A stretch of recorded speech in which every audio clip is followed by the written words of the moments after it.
Tell us first up your thoughts on what's happening in Hong Kong. There are more protests on the street today. Beijing is going to impose these new national security laws on the former British colony. Countries like Australia and many other countries around the world are protesting against this. But in the end, we can't do anything, can we?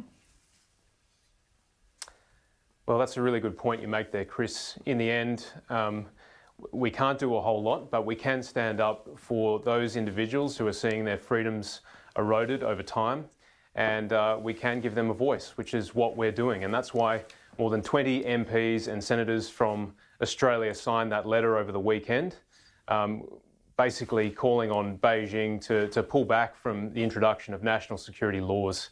And I do note that Marise Payne and her counterparts in the UK and Canada did the same thing 24 hours before the letter came out. So this is a united front, and we really do care about the people of Hong Kong and their freedom and their ability to determine their future.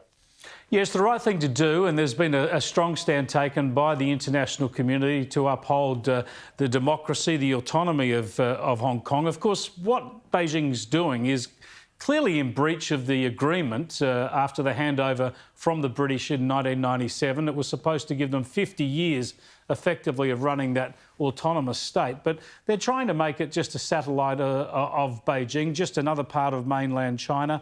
That looks inevitable now, unless someone like the US is prepared to make a stand. Surely Donald Trump isn't going to step in here.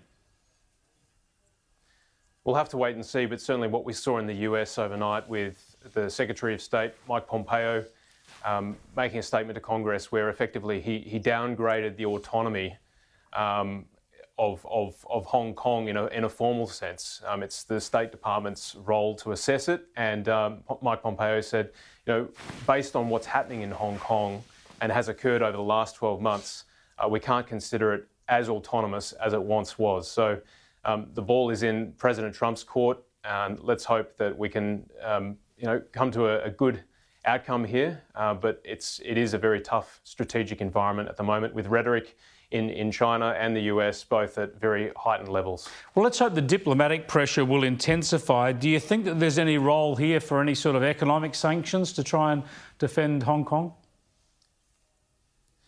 Well, I think economic sanctions in Hong Kong's situation would do as much damage to the US as Hong Kong. So this is very, very challenging.